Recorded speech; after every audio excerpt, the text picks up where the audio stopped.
नमस्कार। चूँकि अपनी 10वीं और 12वीं दोनों कक्षाओं की पाठ्य पुस्तक में सूरदास द्वारा विरचित सूरसागर के भ्रमर गीत प्रसंग से और पद उद्धृत किए गए हैं, इसलिए सूरदास और भ्रमर गीत दोनों के बारे में जानकारी होना अपन को ज़रूरी लगता है।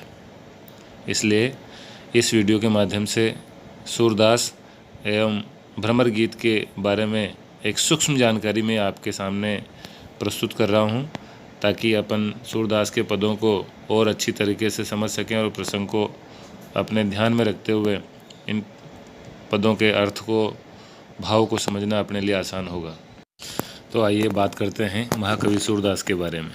महाकवि सूरदास सगुण भक्ति धारा के प्रमुख कवि हैं।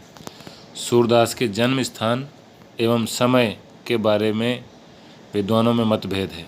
इनका जन्म लगभग 1483 ईस्वी यानी 1540 विक्रम संवत में तथा मृत्यु लगभग 1563 ईस्वी यानी विक्रम संवत 1620 में होना बताया जाता है।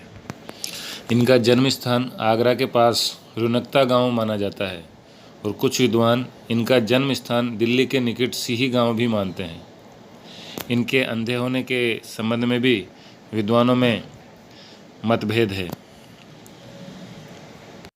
कुछ विद्वान इन्हें जन्मांध मानते हैं, परंतु कुछ विद्वान इनके द्वारा किए गए प्रकृति चित्रण के आधार पर इस बात से पूर्णतया असहमत हैं। अष्टछाप कवियों में सूरदास का स्थान सर्वोपरि है। ये वात्सल्य और श्रृंगार के कवि हैं। भारत ही नहीं वरन विश्व साहित्य में भी कोई कवि वात्सल्य के क्षेत्र में उनके समकक्ष नहीं है। इनकी प्रमुख रचनाएं 3 मानी जाती हैं: सूरसागर, सूरसारावली और साहित्य लहरी। इनमें सूरसागर इनकी अक्षय कीर्ति का भंडार है। सूरदास का काव्य हिंदी साहित्य की अमूल्य निधि है। उनके बारे में सच ही कहा है, सूर सूर तुलसी ससी उडगण केशवदास, अब के कवि खद्योत्सम जहते हैं करत प्रकाश। सूर सूर मतलब हिंदी साहित्य में सूर का स्थान सूर्य के समान है, तुलसी का स्थान चंद्रमा के समान और केशवदास का स्थान नक्षत्र तारों के समान है। और आजकल के जो कवि हैं, अब के कवि खद्योत्सम, आजकल के जो कवि हैं उनका स्थान खद्योत यानी जुगनू, जो बरसात के मौसम में इधर उधर चमकते हुए हमें नज़र आते हैं। कीड़ा होता है जुगनू, जो इधर उधर अपने प्रकाश की वजह से चमकता रहता है। जहाँ तहाँ करत प्रकाश, तो इधर उधर चमकता हुआ दिखाई देता है। तो आजकल के कवियों की तुलना जुगनू से की है, जबकि सूरदास का स्थान हिंदी साहित्य में सूर्य के समान बताया गया है।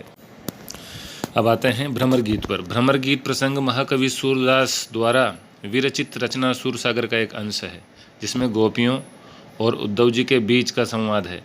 जब कृष्ण उद्धव जी को गोपियों को समझाने के लिए ब्रज भेजते हैं और गोपियों से उनका आमना सामना होता है और उद्धव जी गोपियों को ज्ञान योग समझाने का प्रयास करते हैं और श्री कृष्ण को भूलने की सलाह देते हैं, तभी एक भंवरा उड़ता हुआ वहां आ जाता है और गोपियां उस भंवरे को माध्यम बनाकर उद्धव जी और श्री कृष्ण पर तीखा व्यंग्य करती हैं। चूँकि गोपियों ने एक भंवरे को माध्यम बनाकर उद्धव जी एवं श्री कृष्ण पर कटाक्ष किए हैं तथा अपनी बातों में कृष्ण और उद्धव जी की तुलना भंवरे से की है, इसीलिए इस प्रसंग को भ्रमर गीत के नाम से जाना जाता है। हिंदी साहित्य के सूर्य सूरदास जी के बारे में और उनके द्वारा रचित भ्रमर गीत प्रसंग के बारे में सूक्ष्म जानकारी अपने पाठ्य पुस्तक में आए हुए प्रसंगों के लिए आपके सामने प्रस्तुत की है। धन्यवाद।